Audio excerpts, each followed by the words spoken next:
Ladies and gentlemen, welcome back to the analysis of YOLENO TV. I hope you're well from wherever you're watching this channel. Now, it's almost 1 week. In fact, it's 1 week since William RUTO fired his all cabinet secretaries. Now, for the past 1 week, the government has been operating without cabinet secretaries. The only people in that office are William RUTO, Deputy President, the Prime Cabinet Secretary, and the Secretary to the Cabinet.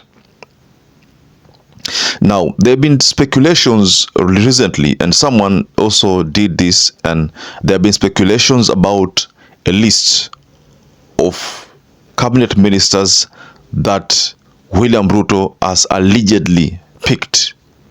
Now, I don't know whether you've seen this or heard about this somewhere, but some people have talked about the list, but I also thought that it's good if also share it in this channel because it's also important to follow up on this development.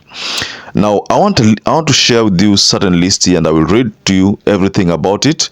But first and foremost, there are some tweets which I also wish to share with you. Tweet from Gabriel Oguda. There's a tweet from Kenyan Report. So before I read those tweets, please like this video. It's so important if you like this video. And I'm so grateful for everybody who has been liking our videos. I don't take that for granted. Subscribe to our channel if you've not subscribed before. And to existing subscribers, thank you so much for your support. The first tweet that I'll take you through is from Gabriel Oguda. And this is what Gabriel Oguda says. The cabinet should have not fewer than 14 and not more than 22 CSS. Gen Zs have insisted they want a lean team, meaning RUTO might actually go with 14. Mutahi Kahiga has been sent to demand 8 slots for Mount Kenya. Bwana, what pathological greed is that? Well, on this other tweet from Kenyan Report, it says, President RUTO set to dismiss all principal secretaries and some of his close advisors. Now, I want to take you through a purported list that has surfaced, and in this list there are people who have been dropped out. One of the notable people who have been dropped out is MURKOMEN. Then there's a case of Aisha Jumwa. Then there's Mithika Linturi. Those are some of the key members in this list who have been dropped out. But Aden Duale has surfaced. Ababu Namwamba is back on the list. So let me just take you through the list so that we can get to understand something. So the Prime Cabinet Secretary, Musalia Mudavadi, Health and Medical Services, Mercy Mwangangi, Climate Change, Soipan Tuya, Cooperative and SMEs, Susan Mudhaura, Roads, Transport and Public Works, Engineer Frederick K. Kirui, National Treasury and Planning, Wycliffe Oparanya, East Africa Community and Regional Development, Grace Mercy Sewe, Interior, Joseph Boynet, Gender, Culture and Affirmative Action, Nasi Kibaba, Defense, Aden Duale, Education, Professor Olive Mugenda, IT and Digital Economy, Dennis Itumbi, Water and Sanitation, Alfred Mutua, Public Service, Joshua Ogara, Lands, Housing and Urban Development, Charles Hinga, Youth Affairs, Sports and Arts, Ababu Namwamba, Trade, Investment and Industry, Adan Muhammad, Labor and Social Protection, Salim Vuria, Agriculture and Irrigation, Kipruto Kirwa, Mining, Blue Economy and Maritime Affairs, Engineer Nicholas Gumbo, Energy and Petroleum, Rebecca Miano, Attorney General Professor Kithure Kindiki, Secretary to the Cabinet Monica Juma. So these are the list that has been shared, and from this list you find that some people like Kipruto Arap Kirwa. You know, Kipruto Arap Kirwa initially was William RUTO's buddy, but then, you know, in the run up to the election, he showed indications of working with Azimio, and that's why he ended up supporting Azimio. So he is one of those people who are surfaced in this list. That's assuming this list is legit. Now, also someone here, Joseph Boynet. You know, Joseph Boynet is taking the position of Kithure Kindiki, Professor Kithure Kindiki, you know. And Professor Kithure Kindiki is assuming the position of Attorney General. Well, meaning in this list, Muture, the Attorney General, is not featured. He has been left out in this list. So also something I've noticed a bit strange here is that Susan Nakumicha is missing. I mean, from this list, the health docket is assumed. Who is assumed in the list? Let me just go through it again. The health department. Okay, health department.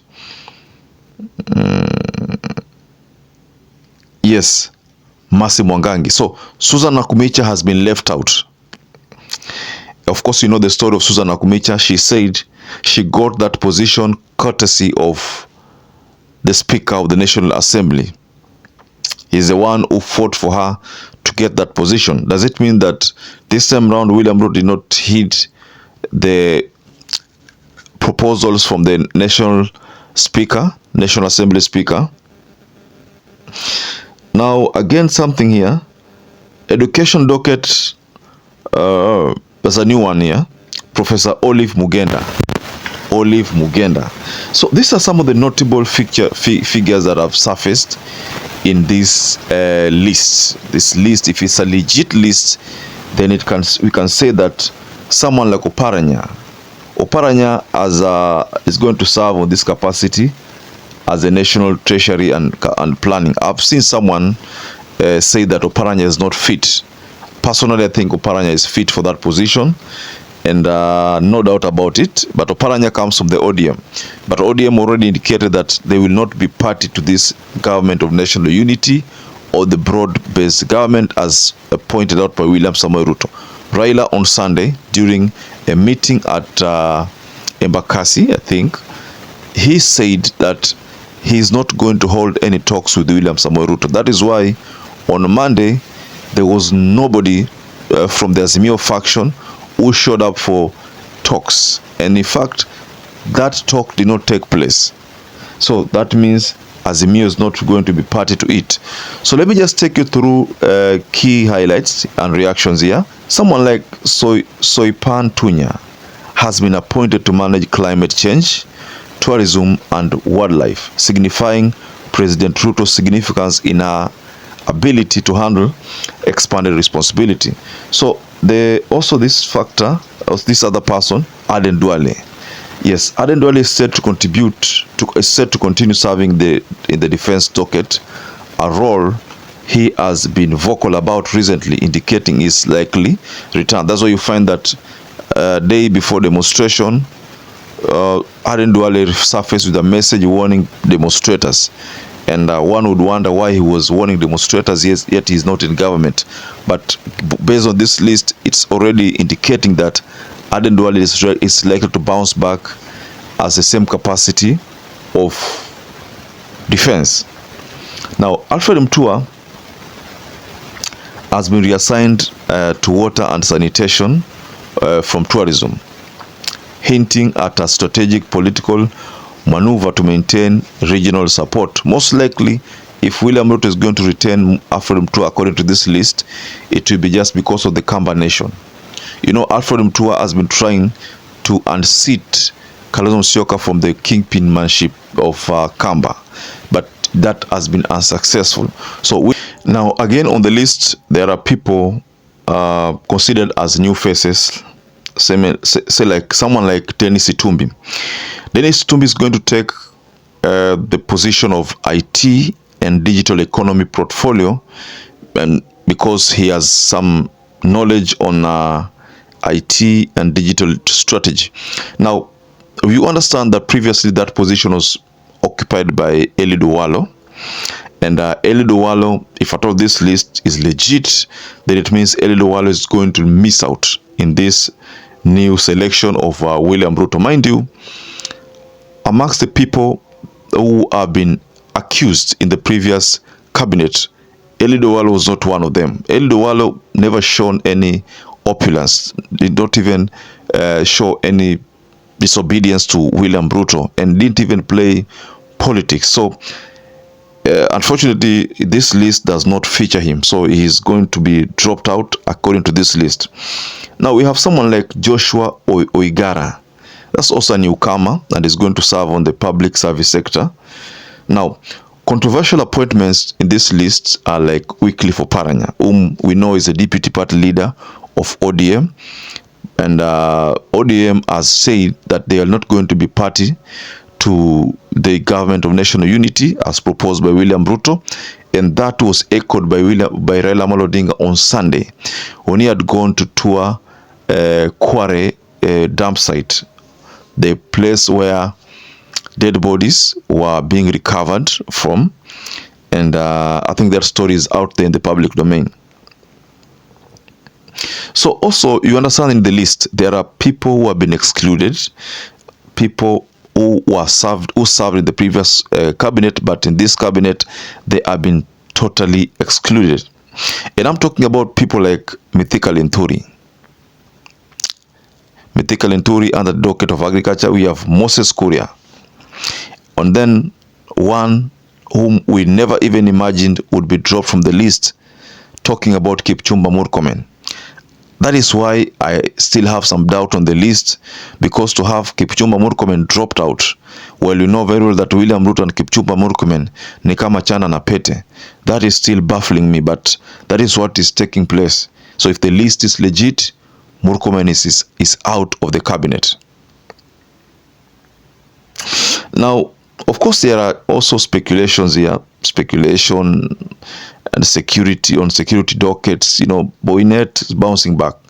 Joseph Boynet is resuming, is taking over the interior docket that was previously assumed by, or previously held by Professor Kithure Kindiki, who is taking over the position that was previously held by Justin Muturi, the Attorney General. Now, also Aden Duale is bouncing back, but despite the fact that Aden Duale is bouncing back, these two dockets are very controversial. The people holding these offices are controversial, and you know the history of Joseph Boynet. So let's just assume this is the correct list, and now William Ruto has picked the people I've read, the names I've read there. Personally, if I look at this list and the former lists of appointees, I find that in this list, at least there's some level of professionalism. In the previous list, there was people like Aisha Juma. Of course, you know about Aisha Juma when it comes to qualification. One of the biggest mistake that William Ruto made, he picked people who are not qualified, but rewarded people who campaigned for him. Maybe now they have served for 2 years. Maybe the plan was to have them serve for 2 years, then all of them go home. Then Ruto picks professionals. Aisha Juma has always been claimed to be unprofessional when it comes to service delivery, and she's one of those cabinet secretaries ambaye wamekuwa haonekani. When it comes to also statistically, in terms of those cabinet secretaries who performed, yeye huwa anakuwa rated the lowest. So when it comes to this issue of incompetency, allow me to take you to a story. Allow me to take you to a story about a debate that took place, a debate that was hosted by Yvonne Okwara, Citizen TV, and Yvonne Okwara hosted youths in that session. But then I want us to specifically go to Mercy Tarus. There's a statement that Mercy Tarus mentioned about incompetency, that Ruto talked about the cabinet being incompetent. Then Mercy Tarus says, if that is the case, it means those incompetent cabinet secretaries were hired based on incompetency. Then because they all also could have hired some people, it means there were very many people who are hired in that government who are incompetent. So Mercy Tarus says all of them should just pack and leave. So perhaps you might want to watch a video of what Mercy Tarus said. Just watch this video. There is so much incompetence. They appointed CSS, and now they were fired because of the incompetence that they had. But that is not the only problem. We have PSs, we have parastatal heads that are still very incompetent. And so if you fired on incompetence, then that means that you hired on incompetence. And the people that were hired on incompetence also hired other people on incompetence. Okay. And so the problem does not stop there. It is very well, ladies and gentlemen. That is what Masita Rus said in very few words. That means the permanent secretaries, the heads of various parastatals and the like, they should go, all of them. I don't know about you. Do you think that is the case? Or do you think the call that RUTO should go should be the case? Basically, that is what the youths are saying. Now, I'd like to raise my case there, but what do you think about this list that has surfaced? Do you agree with the list? And if you do, who do you think should be removed from that list? Just offer a reaction below on the comment section. So perhaps if you're watching this video and you're not subscribed, take 1 second and subscribe, like this video. Until you catch up again, stay safe and stay blessed.